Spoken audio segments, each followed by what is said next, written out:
Hi everybody, I'm Joyce Bock from Salubrious Events.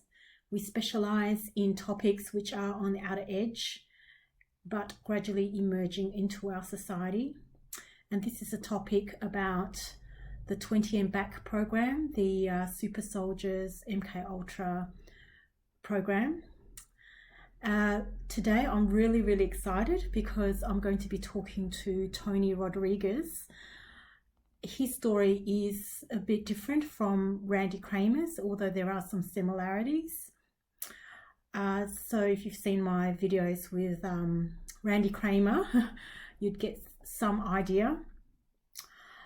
It's also going to be an interview not to look for proof or fact checking. It's not for hardcore skeptics, because I really wanted to talk to him more about his experiences and memories and stories. So it's really more an elaboration of his story and what he's recovered from his memories.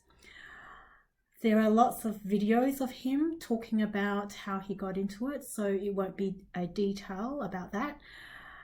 It will be more about just a few more details about his experiences on the other planets and on the MK Ultra situation. So just a little bit of background. At the age of 10, Tony Rodrigues was abducted and his consciousness was placed in a clone of his body. He was then used as a slave in several black secret programs. He survived the terrible trauma-based mind control program at China Lake and sold to a billionaire in Seattle. There he was forced to endure satanic ritual abuse.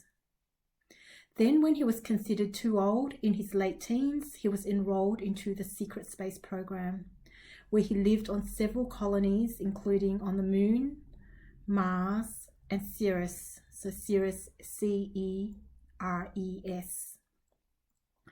At the end of his missions, his soul was placed back into his original body at the age of when he was taken, using time travel technology, and placed back into his original home in his life.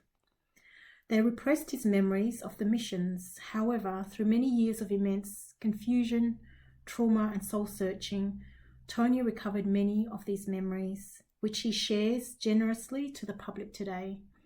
Tony, now a loving father of 3 daughters, is passionate about exposing the truth, to expose covert criminal activity, and to assist those who may also be going through enslavement to achieve freedom. So without further waiting, I will introduce Tony. Hi, Tony. Hi. Hello. Hi, how are you? I'm good. So you've been to Melbourne, right? Yes, right. I spoke there twice at the Star Family Conference. Good place. It's awesome there. Yeah. I Do you used to like the go down beach? to the Freaky Tiki. You know where the Freaky Tiki is? I don't know right that well. I'm in the city. Well, check it out. It's got a great Yeah. breakfast. That's the best breakfast in town. Oh, I used to okay. walk down there in the mornings. Okay, I will. Yeah, thank you so much for doing this talk with me. I guess I wanted to take it further than just the introductions, so I'll just assume the audience have listened to your other videos. Okay. But I do want to maybe ask a little bit about the start, where when you were abducted at 10 years old. Is that right? Mm-hmm. When they wiped your memory, so you didn't know, your family. Is that right? Yeah. What was it like? Like, how did you make sense of who you were without memory? Well, it was what I was told. It was in a very clinical setting. Uh-huh. It's not like it was like a clinical setting. It wasn't actually a high-rise hospital, but it was in a medical setting. There was a doctor there, there were nurses there, there Yes. were other kids there in beds that had the same kind of feeling. So I kind of felt like there was a lot of inclusion because all the other kids were in the same boat. So I didn't feel like an oddball. Okay. I'm talking about in the very first week, like in the very beginning. Yes. Um, it was a very controlled environment that we were Okay. in. Okay. And the doctor, and then it immediately went into trauma-based mind control, you Right. know, exactly what they described. I looked up after I got my memories back, I looked up online, and it was exactly how they described the entire MK Ultra program. Right. You know, it was, and he had the doctor at the time who, you know, I mean, I think I've identified, but I don't want to speak about the name. Sure. Um, it was his first time, so he was being, what it was they took an old program, they took an old mind control program, Yes. and provided him with kids who he thought were clones, which could have been clones. I mean, it fits into the way it works, Yes. and just some other things about the technology where they would have used more consciousness from one person, from the original person, if they clone that as well. If there's a way that they can take spark of life, I guess, is Right. kind of what it felt like. Okay. Um, but they gave a doctor, and then he was into remote viewing Yes. and ESP Yes. research. Yes. And so they gave him kids like that, and they said these kids are clones. They don't have rights. They're not citizens. Just take them and put it. And then they gave him a book. He literally had a stack of books, Right. and he followed a day-to-day guide to the trauma-based mind control programming, to an MK Ultra style Wow. programming. And at the end of it was when we went after we went through that system. Then Yes. we went into the remote viewing and training and ESP training. Okay. Wow. I remember reading Kathy O'Brien's book, Transformation of America, Hmm. a long time ago. I don't know whether you've heard of Kathy O'Brien. That was my first introduction to I have heard of her, and Ultra. I've seen like half of a YouTube about her story. Yes. I Yeah. believe, if that's the right one, where she was taken and she was a slave too, Yes. and went through trauma-based mind control, like the kitten programming, That's right. and Yes. somebody rescued her and later became her husband, I believe, an investigator. Yes. I think Yes. that's her. Yeah. So I saw a YouTube on her. I didn't read her book though. Okay. But yes, Okay. Um, yeah. So I'm just trying to imagine what it was like to have no memory, to be there with the other kids. You just accepted what you were told. right. Uh, Well, and yeah. so the doctor was very matter of fact. There Okay. were times when he had to cause us actual pain, physical pain. And in the beginning, you know, in the early stages of the program, he didn't have any problems. He was very matter of fact about it, and he would explain it to us. He was a very he was a likable person, to put it bluntly. Oh, right. And you know, it wasn't like he was a dad or something. It wasn't like that kind of relationship, but he would explain what was going on to us. We sat in a classroom type setting, but we Okay. were in chairs that were suspended from the rafters. They had chains, Yes. like a swing set, and we were suspended and kind of bolted in, so we Yes. couldn't leave our seats. And then we had helmets that would shock from one end to one side, and it would change, you know, depending on what you were watching with the movie. There were movies, and then they gave us drugs, and you Right. would just watch the same movie over and over again all day long, 8 hours, 10 hours of the Oh, same exact movie.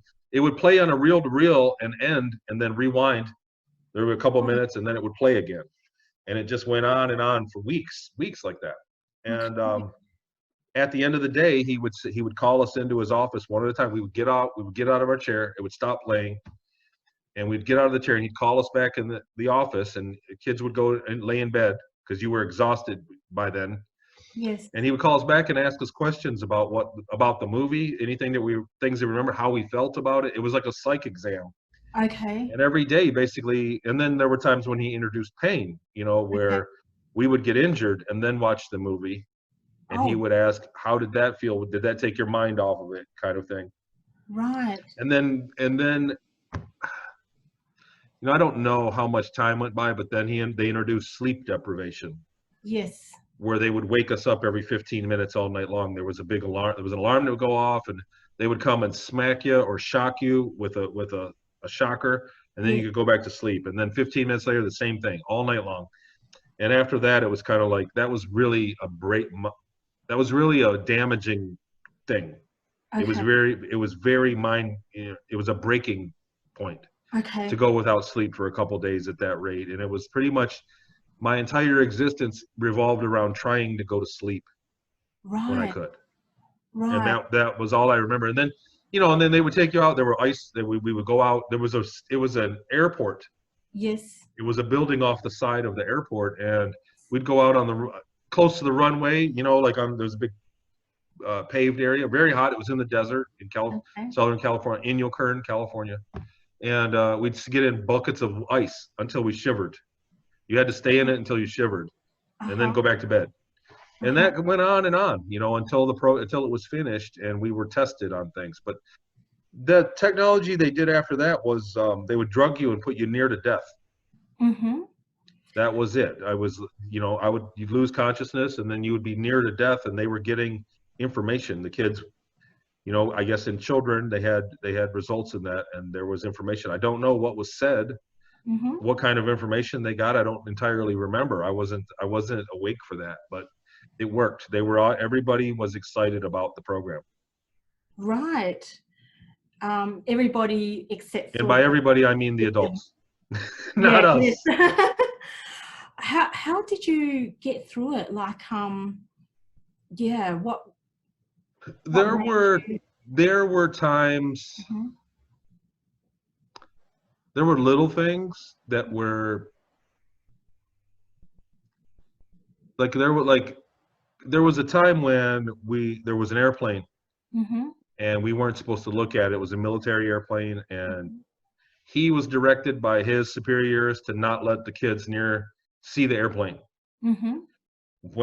So he was saying, so the rule after that was never go by the window. And it had old tile floors, and then it had old, very dusty curtains over the windows, Mhm. big, thick brown curtains, like from the 70s. Like it was like a 750s kind of beds, like a hospital in the 50s, but it was like a 70s kind of building. And it Right. had the heavy brown curtains that was very dusty. Yes. And so the rule from that single time there was one time when a plane we couldn't look at went by, and after that he said we could never go near the window Right. ever. That was just the rule. He just made it the rule so he didn't have to worry about it.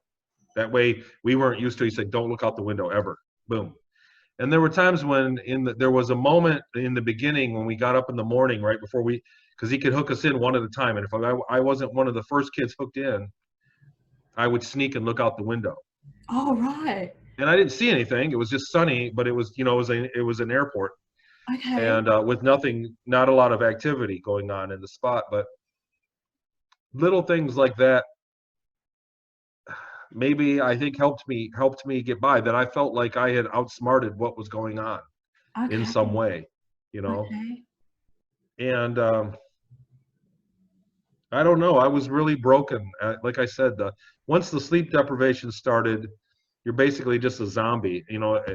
Once they got into that point, I really lost track of what was going on. Okay. And you really, like I said, you're really my only concern. I remember that being for a long time that I didn't even care about food. The food they would give us food and it would just sit there. I wouldn't eat it, Yeah, right. and because I just wanted to go to sleep. You know, I Okay. suppose I still have sleep issues. Like I get very angry now in my life as an adult. I get very Yeah. angry if I can't sleep when I'm tired. Okay. Like it's an issue. Like if I get there's a point where I'll get sleepy and I get angry and violent. I get violent. Not that I beat somebody up, but you know what I mean. It's not normal. Yes. I have an disproportionate reaction to when I'm kept up. And Yes. I think it's from that time. I think it's a side effect of that time. Yes. Yes. It really triggered something. Mm. Yeah. Wow. So that's interesting. So looking out the window, almost like you had some control that Right, they couldn't control you.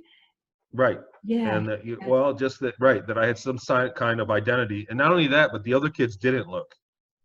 They I didn't. told some of the other kids, like, you can look out the window, and he doesn't know, he won't know. And Oh, none of them did. So I also felt different, like it gave me a little bit of individuality. yes. Wow. So, what was the movie that they showed? Mm. What's funny is I found a very accurate clip of it, a declassified clip on YouTube of, Yeah. they call it Illuminati. I think the search is Illuminati mind control programming. Leaked CIA leaked MK Ultra. There's two of them on there, Okay. and those movies were it, but they had different news clips. The Okay. movie was a cartoon like Alice in Wonderland Okay. clip, and then it would cut to animals being butchered. Okay. Then it would cut to news stories. It had back then. So this was 82, Yes. 81, 82. That school year of 81 and 82 was when I was taken. So it Yes. was 82 in April of 82, I believe. But it had clips of the hostage crisis in Israel, the Olympics, when the terrorists had hostages on an airplane and the guy was sticking out a gun out of the airplane. Mm-hmm. It showed news clips of that, and Right. then it would go to the cartoon, and the whole time it had literally, it had satanic messages. It Okay. had satanic imagery and satanic messages going, like subliminally flashing really fast the whole time. Yes. And it would go to violent news clips or like ambulances and weird stuff, and then it would show animals being butchered, and then go to a cartoon again, and it would repeat. It was strange, Mm-hmm. whatever they were trying to do. And while it was doing it, when it would change, your helmet had four electrodes, Mm-hmm. like four, and Mm-hmm. this one would fire to this one, Mm-hmm. and then the movie would change to a different part, and then the other electrode would fire. So it was Oh. rewiring your brain somehow. It was associating. So I don't know. I Mm. don't know exactly, but that was what the experience was, and it just went on and on and on, and it was repetitive. It was thousands of times. Wow. Did you become desensitized to after that was the effect?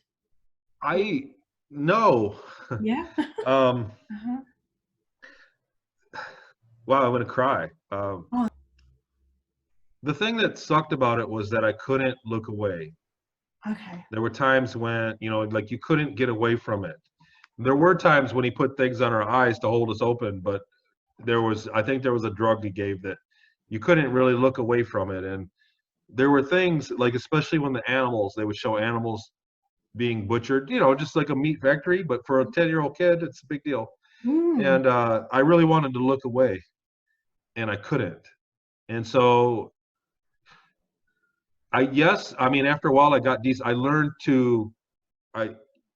I learned to sleep, if that makes sense, like kind of to zonk out and not see it. But I remember, by after a while, you had every moment of the movie memorized. Mm-hmm. So I knew it was coming, and there was a great deal of anxiety before those scenes would come up with the blood, and I wanted to look away. I got desensitized, but I always had a feeling of dread because I couldn't not see it Okay. when it would replay. Like there was a real feeling of dread right there, and I guess they associated that with certain things because the end result was that they would if so when I was a product that was done. Number one, I couldn't think clearly for years. It took years after that. I was not When I was around other kids after that for the following few years, I was a weird kid. I would break, and especially in the first year in Peru, when I went to Peru, I would break into tears Mm-hmm. for no reason. I was a very unstable. I was crazy. They called me the crazy kid. Mm-hmm. But it healed. Mm-hmm. Like that damage healed over time. It was 20 years after that. And towards the end, I still had like a disproportionate sense of fear. I was afraid of everything disproportionately from that. That was but if they shocked you, if there was an electrical shock, like somebody poked me with like those little tasers, those shockers, if Yes. somebody hit me with that, I would immediately stop what I was doing, no matter what it was, and I would await instruction. And I would do what I was instructed to do, even if I didn't want to, whatever it was. That was the end result of that training. I mean, among other things, but Yes. that was something that stayed with me that whole time. And even, you know, I mean, it's not so much nowadays. I don't know, but there have been times when I've been shocked in my life when I can't do anything for a few minutes, and I don't know why. Okay. There are times when I've caught a little shock, touch a horse fence kind of thing. Oh, And yes. I just sit there and I'm awaiting commands. If that Mm. makes sense. I Yeah. mean, and it's not on the same level as it was during that time. Most of it's gone away. It's not like I turn into that person in that zombie thing, but there's still that kind of pause, like there's a gear shift that Yeah. happens there, and that's a residual of what that was, I believe. Wow. It really makes me think of some of the kids that you see nowadays that may have problematic behaviors or just a bit, weird or different. Whether they've also been through that program, that similar From program. what I from Yeah. what I can tell, TV is giving it to us. I mean, how much gore is on your television? Oh, yeah. It's nothing like it used to be, even 10 years ago. Mm-hmm. Television nowadays is incredibly gory. It's Mm-hmm. incredibly violent. There's no, it's very few and far between to find a love story on TV where somebody doesn't get murdered Mm-hmm. right in front of you in a dramatic fashion, right? I mean, right on regular television. There's no warning. There's no PG. None of that. I mean, it's Yes. television has become very violent, and I gotta think that there's a result from that. So the teacher of the class Mm-hmm. published something. So I found him since then online. He published and said that when you watch violence, gore violence on that level of violence, Mm-hmm. that long-term exposure will make you feel helpless. Oh. So kids that are doing that nowadays, if you notice, where you're staying at home with mom till you're 30, because they don't have any kind of hope of getting out on their own. There's a subconscious effect of all that violence of like you don't have any control over your life. It causes a sense of hopelessness. Mm-hmm. Mm. So Yep. and they in the beginning, back when I went through in '82, I mean, they have to have had great improvements with computer technology and just technology in general. Yes. So Yep. Definitely. it's sad to think about Yes. that. I mean, Yeah. okay, so Yeah. the experience for me when I got my memories back, Yep. they came in big chunks. When I entertained, went, oh my God, that happened. And it's a kind of a long story how that happened. But what happened to me was, I want to say it was like a Tuesday. I could look back on the day, but it was like a Tuesday or a Wednesday that I got my memories back, Mm-hmm. right? And there were things that I had thought that I dreamt about Okay. that were actually memories that I like you said, reoccurring dreams, but they were memories because when I got the memories back, then I could remember the beginning and the end, kind of like how you got to that building. If you dreamt that you're in a building and you're Mm-hmm. getting ejected, I could remember walking there and going home. Okay. And I didn't want to believe it. I was just totally, like I had memories of going through the trauma, Mm-hmm. the programming. I had memories of being raped. I had memories of being in combat. I had memories of being badly disfigured, and you know what I mean. And then living in space. So I was in complete denial. I'm thinking, what's going on? This is bad, And I wanted them to be wrong. I wanted everything that I looked up. So I remembered enough to do research to find the people. I remembered the people, and I remembered the places, and I wanted to go do research. I actually wanted to prove it wrong. Mm-hmm. But what happened was I remember the house very much and where it was and my way around. It was on an island, the house near Seattle. And what sucked is that I found it. I went on in Google Earth and I found imagine that building you're dreaming about, and then you go and find it. That's what my experience was like. So Okay. imagine your reoccurring dream where you're going on and going through all this stuff, and then lo and behold, you take a trip and you're there. I went there. I went and visited the place. I went to the store down the street, and I had intimate knowledge of the area. I knew the area. I knew where the candy was in the store. And I was able to recognize things that weren't there back then. Like, whoa, that was new. Wow. Like I was like, wow, there was a gas station that was greatly expanded. It was just a little gas station, and now it's a big store. It's got one of those road store. I went, wow, that's really grown up. And so that was a terrible experience to do that. That's been my experience. Yes. I wish that when I check things out that it proved me wrong, but so far it hasn't. Everything I've checked out, and even in space, even after I was able to get a map of Ceres, like the outside of Ceres, it even checks out with ways that I remember that our flight path, everything. It all checks. It was exactly how I remembered it first. Okay.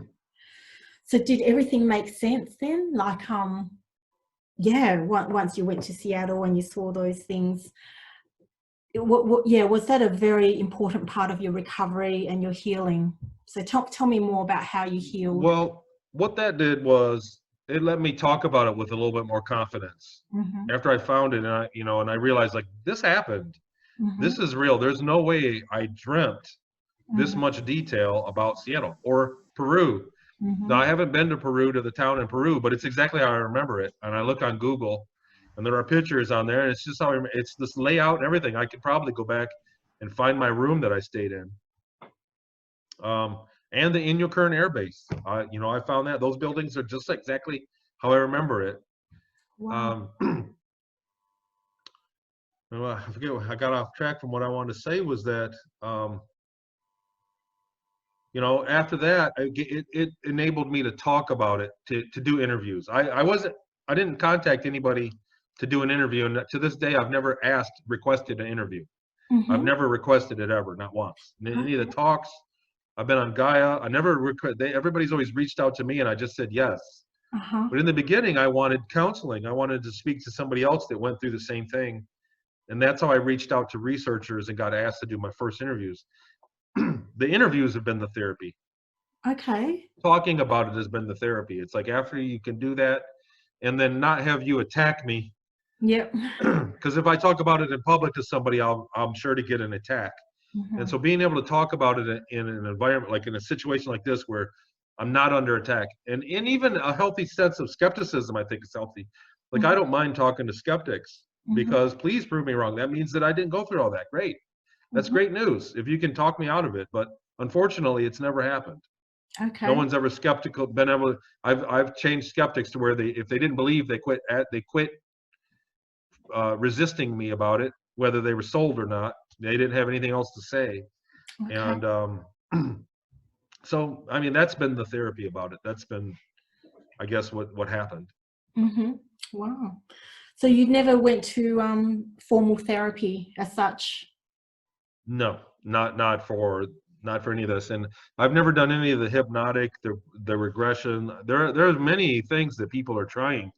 There are hundreds and hundreds of people that have the memories on the tip of their tongue. Space service memories that are on the very, if your mind's tongue, the tip of the tongue, like, you can almost remember it.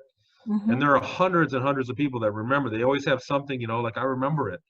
There are some people with very detailed that contact me that have a great deal of memories of their time up there. I've been talking to people recently like that they there are things they describe that there's no way anybody could know about life in space. Okay. About just how it is. There's people that describe things that, to me, that there's no way for them to know that, just kind of day-to-day stuff. And and I found the ones with great memories don't want to talk about it all. Okay. A lot of people, because a lot of I think the pattern of abuse up there is standard. And you have to reach a certain rank or a certain level to where you're not abused, hazed or whatever it is. And it's a method of keeping people quiet. Okay. But a lot of people have tried a lot of different things. They come to me, and I haven't tried any of them. I had an MRI scan 2 weeks before I remembered everything. So that could be a coincidence. Michael Relf from the Mars Records also had an MRI scan a few days, I don't know, a period of time before he got his memories back. So there's a coincidence. Maybe that was an old method of the memory blanking, of the way that they memory blanked. I don't know. But that was definitely worth mentioning. It was close enough. Okay. And then and then it happens quite often that I forget it all. Okay. And I'll go a few weeks in my life. I'm just a normal guy. This is my garage. Yes. And I go through my life, my normal day, and I forget it all. And then someone will contact me and I go, wow, that's right. Oh, wow, that's right. And I kind of re-entertain it all again. It's like, Just being reminded of somewhere you lived when you were a kid or something. That's kind of the feeling. Right. Wow. Can we talk a bit more about the mindset of the cult? You know, when you were in that cult, the satanic ritual abuse. Just trying to understand the mindset of. I know this is a different topic now, but Sure. No, I don't mind. yeah, I don't mind. It's yeah, hard to talk about. I think people that speak to me about it are more uncomfortable than I am, and I'm yeah. uncomfortable. You know, Okay. it's not an easy thing, but I No. think people don't want to. You know, it's a very hard subject, and that's how they've gotten away with it. Yes. I say it all the time. I say I'm trying to not talk about it to promote it or cause it to gain momentum.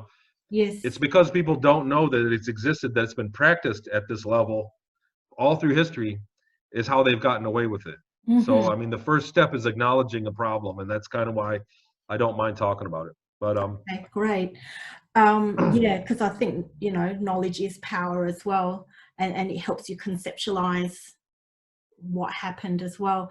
So with the I heard from one of your other talks that you were talking about the owner, the billionaire owner, and his wife saying that well, the Rocky Horror Show, that movie, that's a hint of who he I know is. what you're getting to. Yeah. Yeah. So I'm just trying to understand that mindset, you know, like, okay, so they see humans as cattle and food, or as a slave, as lower than them. Are they capable of love? Do they care for their children, or do they abuse their children as well?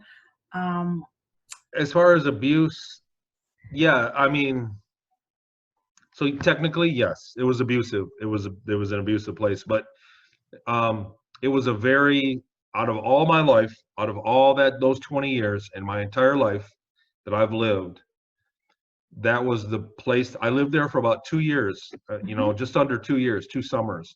And that was the most devoid place of love that I've ever known. Right. None of us kids liked each other. They fostered a environment where the kids wouldn't get along. They put an 18-year-old kid in charge. He was abusive to all of us, so we weren't allowed. Every time we became friends with a kid, they would abuse you. Excuse me, I'm clear my throat. Yeah, sure. Have a drink. Sorry. Yeah. Yeah. Yeah. But there was no love. He was rarely there, and when he was, he didn't want any contact with us kids. We had to stay downstairs. It was a giant home, very big house. But when he was there, we had no contact with him whatsoever. She was the one that took care of us. She fed us, and you know, when we needed shoes and things, she would do that. And she went through him, but she was very unhappy herself. She had no money. She had an allowance of like $100 a week, and she smoked cigarettes. She was frequently running out of cigarettes. She had to ration them, and she said, "You know, I'm married to a rich man. I should, you know." She was like, "I'm a slave like you." That's what she said all the time. "I'm a slave just like you are." She alluded to at the end of when we watched the Rocky Horror Picture Show, because they would bring us, we had a VHS player and we would get videos. She would say, "Watch till the very end," and that's what he is. And at the end of the Rocky Horror Picture Show, you find out that the main character is really an alien. Yes.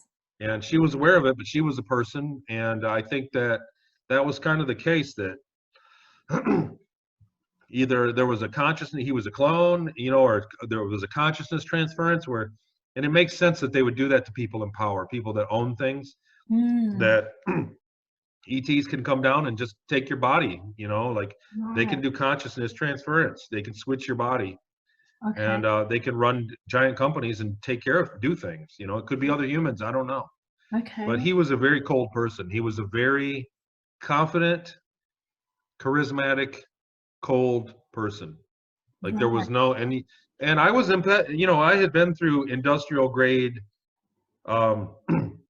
psychic training at that point, and I could feel nothing from him. He felt like a cold thing, like in a room full of people that felt like they were alive and they were cold too. He felt like nothing. There was no feeling. So did they have children of their own? Not with us. Okay, Yes. but did they have Yes. and did their children go through the same abuse? I don't know. We had zero contact with their children, with any of their. She would go, and there was a gardener, and there were other people that would stay. The old, like I said, the oldest kid would watch us. She came and went, and they had other homes on the property, I believe. Mm-hmm. But we never. I wasn't privy to what was going on in their personal life whatsoever. Okay. It was like living in a foster home, basically. Okay. Wow. Wow. Do you think there was any way that they could have escaped? Kids tried. There were a couple kids that tried, and they caught them, and they disappeared. They got moved to a different place. Kids would come, boys. There was usually 6 to 9 boys living there, Mm-hmm. and I want to say 4 of us were permanent, Mm-hmm. and the other kids, it would revolve. They would come and stay for a month and leave, or Mm-hmm. stay and then get picked. There were times when people would come, men and women. They would come and they would have us line up, and we'd have to line up at the pool, and they would choose, Mm-hmm. and those kids would go. Sometimes they never came back. I don't know what happened. They Mm-hmm. wouldn't tell us what happened, Mm-hmm. and and then they would choose for the parties that they had. Mm-hmm. That happened. Okay. Would there be any messages, if you could, to those kids, or anyone watching that might have gone through this? Wow.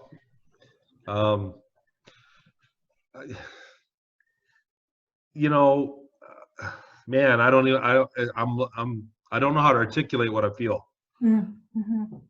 and I'm gonna fall short of what I'm feeling when I say this. But what I would say is that the lesson that I learned by going through all that was that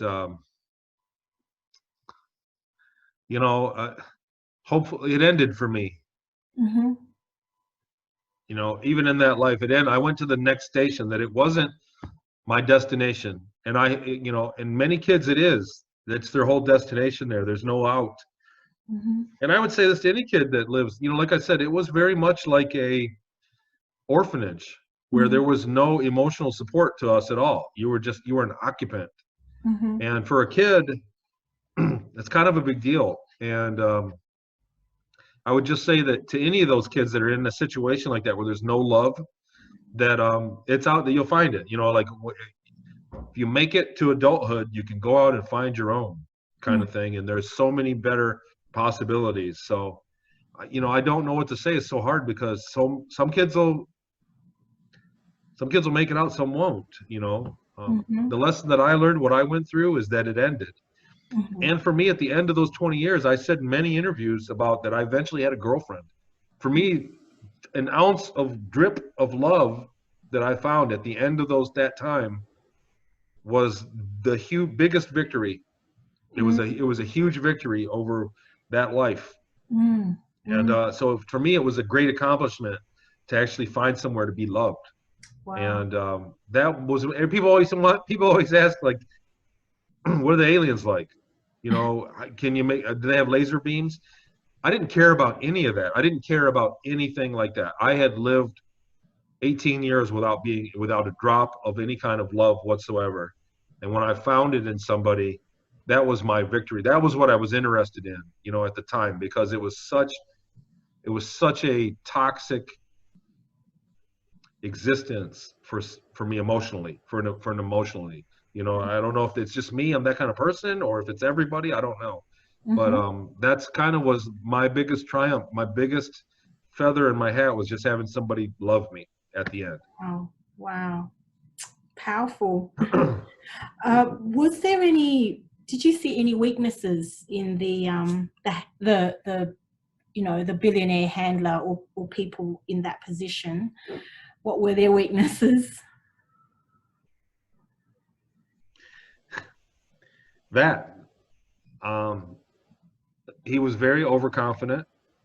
Okay. All right, there's some things I don't want to.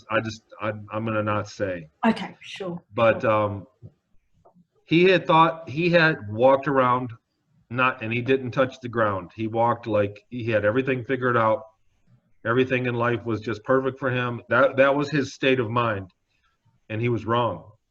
And he got reminded of it. I don't want to explain how it happened. I don't want to go Okay, there because that's all right. but Yep. in the end, he was just human, the same as we were. And the way, you know what I mean? There's always a karma. People don't believe in karma. I've talked to people that make a strong case that there's no karma, and that's great. But I believe that there is, and I believe that we all pay the same price to be alive. And what comes around goes around. I believe that, you know what I mean. You can't escape it for long.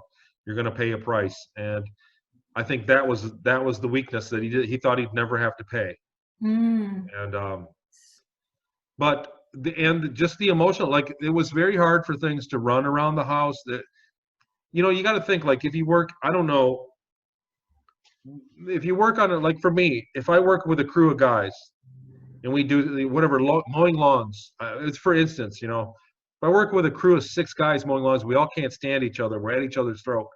We're not going to do a great job. That's what was their weakness, was that there was no harmony in anything in their lifestyle. It was the most toxic place. When I drove away that day, when I left, she said, "We're selling you." These are her exact words. And she was tried. I always looked up to her like a mother figure. Like I tried to love her, and she was very cold and wouldn't let me. And when she knew I was leaving, it turned to where she hated me. It actually, because it hurt her. I know that at some level, deep inside, that she liked me. And when she found out I was leaving, it hurt her. And she was a master of not showing it, because I'm sure she would have been punished. And so she acted like she hated me at the end. And the day that I left, her exact words were, "We are selling you to the military, and you're going to go up there and die." Oh, wow. That's what she said. Wow. She said, "You're in big trouble." You know, like she said, "You are going to go into a war somewhere and you are going to die. And I hope you're happy." You know, like that's kind of was her attitude. And the day that I drove away, I got in her car and we were driving down the driveway, long driveway. You know, it's kind of like it winded through, they have like a woods. And I remember looking and thinking to myself, anything's better than this. Yeah. Yes. I remember that was what I was thinking when I was driving away. You know, I wasn't even afraid of, you know what I mean? Like here's a kid, I was like about 16. And I was being told that I was being sold off to go and die. In a legitimate sense, not in a hyperbole, or you know what I mean. Legitimately, I was believed that I was going to go and be thrown into combat and die somewhere, and I didn't know I was going into space.